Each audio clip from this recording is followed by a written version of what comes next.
बहुत बड़ा आक्रमण था चारों तरफ। तो हमारे आदरणीय श्री अशोक सिंघल जी, श्री स्वामी वामदेव जी महाराज और आचार्य धर्मेंद्र जी महाराज, स्वामी चिन्मयानंद जी महाराज, श्री स्वामी रामचंद्र दास जी परमहंस जी महाराज, इनका सबका बहुत बड़ा, मैं महंत श्री अवैधनाथ जी महाराज, आदिनाथ जी के गुरु जी, इन्होंने बहुत बड़ा संघर्ष किया। हम लोग सब साथ में ही रहे, लगभग ढांचे जब तक नहीं ध्वस्त हो गया। उसके बाद में आज वो बहुत बड़े सौभाग्य का दिन है जो आज भगवान की कृपा से देश का नेतृत्व और आप सबकी तपस्या, हमारे हिंदुओं का बलिदान, हमारे देश की तरुणाई जब जगी तो बहुत बहुत बड़े नारे लगते थे। अभी तो लो अंगड़ाई है, आगे और लड़ाई है, जिस हिंदू का खून न खोले खून नहीं वो पानी है। हम हैं हिंदू,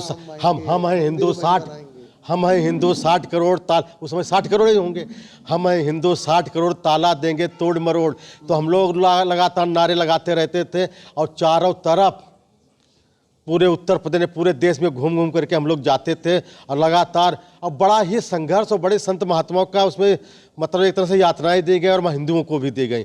तो आज उनकी सबकी त्याग और तपस्या का फल है। तो आज हम लोग बहुत बड़े सौभाग्यशाली जो आज चले गए यहाँ से शरीर से, अब तो उनका आशीर्वाद हमारे आपके साथ हमेशा बना रहेगा। और हम लोग आज राम मंदिर बनते हुए देख रहे हैं और रामलाल जी के प्राण प्रतिष्ठा भी हम लोग देख रहे हैं। तो वास्तव हम बहुत बड़े सौभाग्यशाली हैं।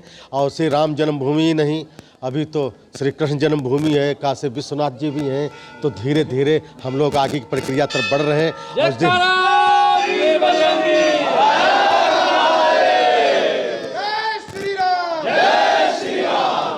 तो अभी हम इस आगे प्रक्रिया के ओर बढ़ रहे हैं। अभी हमारे रामलला जी विराजमान यहाँ पर होंगे और आदरणीय हमारे देश के जो है प्रधानमंत्री जी वहाँ पर पहुँचेंगे। तो वास्तव में आज एक हम लोग सनातन धर्म की ओर बढ़ रहे हैं। जिस तरह से कई बार हम लोग देखते थे जो हमारे कुंभ इत्यादि लगते थे तो उसमें एक तरह से मुस्लिम तुष्टीकरण होता चला जा रहा था, न कोई सुविधा थी न कोई व्यवस्था थी। अब जो पिछले कुंभ और मेले लगते हैं, माघ मेले के, हरिद्वार कुंभ, तो वहाँ पर लगता है कि हमारी एक हिंदू संस्कृति जो सनातन संस्कृति वो जागृत हो रही और हम लोग आगे बढ़ रहे हैं। चाहे गौ रक्षा हो, चाहे राष्ट्र रक्षा हो, कि हमारी भारत माता है। तो उसके लिए हम लोग सब बढ़ चढ़ के भाग ले रहे हैं। और वास्तव में एक दिन वो होगा जो एक हम लोग ये जो हिंदू राष्ट्र की परिकल्पना लेकर के चल रहे हैं, अवश्य में वो हम लोगों को सौभाग्य प्राप्त होगा। वास्तव में हम बड़े सौभाग्यशाली जो है यार राम मंदिर की ठाकुर जी की प्राण प्रतिष्ठा होते देख रहे हैं। और भगवान ठाकुर जी की और कृपा हुई, कृष्ण जन्मभूमि भी देखें। और काशी विश्वनाथ जी तो वहाँ पर स्वयं भगवान विराजमान ही, कभी ज्ञान व्यापी मस्जिद नहीं होती और ये मस्जिद कहना ही एक विवाद है। तो वहाँ पर स्वयं काशी विश्वनाथ शंकर जी विराजमान हैं। तो धीरे धीरे करके और भी बता देते हैं। हम बीच में माउंट आबू गए थे, आप भी थे साथ में कई साल पहले। तो हमारे जैन मंदिर इत्यादि थे, तो वहाँ पर मूर्तियाँ टूटी हुई पड़ी थी। जैसे हम ओंकारेश्वर आप दर्शन करने जाओगे, जल्दी देर तो नहीं हो रही, जैसे आप ओंकारेश्वर दर्शन इत्यादि करने जा रहे होंगे तो वहाँ सामने देखेंगे ज्योतिर्लिंग के सामने तो मूर्तियाँ टूटी हुई। तो हमारे लगभग देश के 3,500 से 4,000 मंदिरों का इन्होंने विध्वंस किया। तो धीरे धीरे हम लोग जो भारत की तरुणाई अब जाग चुकी है, धीरे धीरे एक एक करके नहीं 10-10, 100-100 करके एकदम हम लोग ले लेंगे। इतना ही कह करके मैं अपनी वाणी को विराम देता हूँ। जय श्री राम। जय श्री राम। बिल्कुल रामलाला विराजमान होने वाले हैं। ये मेरा सौभाग्य है कि मैंने 25-30 साल संघर्ष में लगाए और लगाने के बाद मैं दर्शन करूँगा अब रामलाला के जा कर के। वहाँ भी अयोध्या भी मैं गया, आपको पता है सब कि वहाँ पे भी मैं हमारे लोगों ने गिरफ्तारियां दी, सब संघर्ष किया। यहाँ के बारे में सबको ये जानते ही है आप, गुरुदत्त जी आप तो बिल्कुल साक्षी रहे हैं, हमारे नज़दीक के रहे। तो ये बहुत अच्छी बात है। इतनी प्रसन्नता की बात क्या होगी इससे ज़्यादा कि भगवान राम के हम प्रत्यक्ष और उसमें मंदिर में बना के दर्शन करेंगे। 30 साल पहले कहें तो 80 के दशक में जिस तरह का जो माहौल था उस पर थोड़ी बहुत ज़बरदस्त बदलाव हुआ है। तो बल्कि कहना चाहिए राजनीति आ जाती है बीच में कि मोदी जी के आने के बाद हम हिंदुत्व कहने में, हिंदू अपने आप को कहने में ज़्यादा गौरव प्राप्त हुए हैं। हमको एक एक आदमी को उठा के लाना पड़ता था, किसी भी, चाहे पादुका यात्रा रही हो, चाहे रथ यात्रा रही हो, चाहे जल यात्रा रही हो, सब यात्राओं में हम लोग आते थे, लोगों को बुलाते थे, तब आकर आते थे। चाहे शिला पूजन रहा हो, सब में मैं संयोजक रहा हूँ राम जन्मभूमि आंदोलन संघर्ष समिति का, आपको मालूम ही है बात। तो ये तो बड़ी भाग्य, मतलब मेरे भाग्यशाली हैं हम जो भगवान रामलला के साक्षात दर्शन होंगे। वैसे 5-6 दफ़े 7 दफ़े गया हूँ मैं वहाँ पे।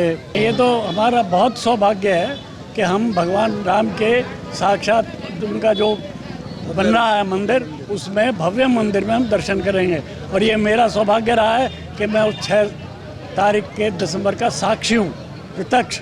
वहाँ 7 दिन रहा था, मेरे साथ 60 आदमी थे लगभग जो स्वयं के यहाँ से गए थे और हम वहीं रहे 7 दिन तक। और हमने वहाँ उसके पहले भी कई बार गया, सत्याग्रह भी किया। महंत श्री रामचंद्र दास जी के नेतृत्व, परमहंस रामचंद्र दास जी के नेतृत्व में भी मैंने वहाँ यहाँ सत्याग्रह किया था और जेल भी गए थे वहाँ, जो सिर्फ 1 दिन का काट के आ गए थे। और दूसरा जब आंदोलन हुआ उसमें भी मैं 15-20 दिन मुरादाबाद रह के आया था।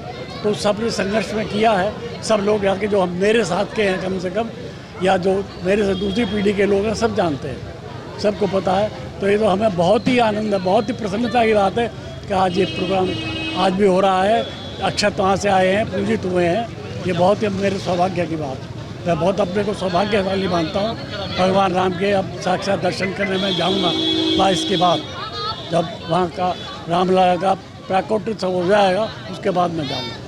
ये पंचवटी मंदिर से हुड्डा में एक शिव मंदिर है, वहाँ तक आई है। इसका मेन रीज़न ये था कि अयोध्या से राम मंदिर से जो अक्षित चावल आए हैं उनके लोगों में वितरण करना और लोगों को धर्म के बारे में ज़्यादा से ज़्यादा बताना और ज़्यादा से ज़्यादा उस धर्म पुण्य का लाभ उठाना। आपने भी कलश उठाया? हाँ जी, क्या महसूस हुआ? हमें अपने धर्म के लिए बहुत अच्छा महसूस हुआ कि हम इस काम के लिए भगवान ने अपने लिए अपने भक्तों में हमारी गिनती रखी और हमें धर्म का लाभ उठाने का बहुत अच्छा महसूस हुआ। ये जो कार्यक्रम था, जैसा कि हमने संदेश के बैनर ला के बताया है कि 500 वर्षों के बाद अयोध्या में श्री राम जन्मभूमि पर रामलला विराजमान हो रहे हैं। हम वो सौभाग्यशाली पीढ़ी हैं कि लाखों लाख लोगों ने बलिदान दिए, शहादतें दी और वो राम मंदिर को नहीं देख पाए बनते हुए, हम वो राम मंदिर को देख रहे हैं बनते हुए। तो उसी रामलला मंदिर जो विराजमान होने वाले हैं, उनकी प्राण प्रतिष्ठा है 22 जनवरी 2024 को। 17 जनवरी 2024 से अनुष्ठान प्रारंभ होंगे और 22 जनवरी को संपन्न होंगे।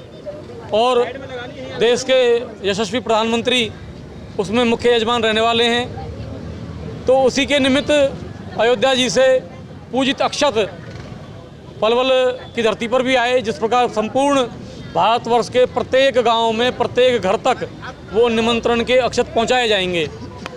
हम बहुत सौभाग्यशाली हैं कि वो पीले अक्षत भी हरियाणा की धरती पर सबसे पहले आए पानीपत में, और उसके पश्चात प्रत्येक ज़िले में गए। इसी प्रकार पलवल ज़िले में वो अक्षत आए। हमने उन अक्षतों को श्री पंचवटी धाम, जो कि हमारे यहाँ बड़ा मंदिर है, वहाँ ले जाकर वहाँ महामंडलेश्वर जी से उनका पूजन कराया।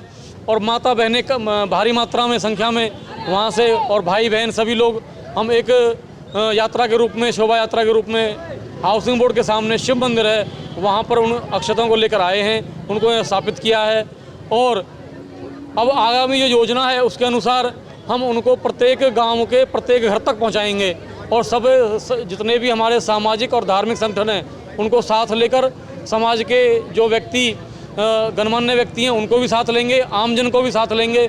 और प्रत्येक घर तक, जिस प्रकार निधि समर्पण अभियान हमने चलाया, उसी प्रकार इस अभियान के तहत हम 1 जनवरी से 15 जनवरी तक घर घर जाकर अक्षतों को पहुंचाएंगे।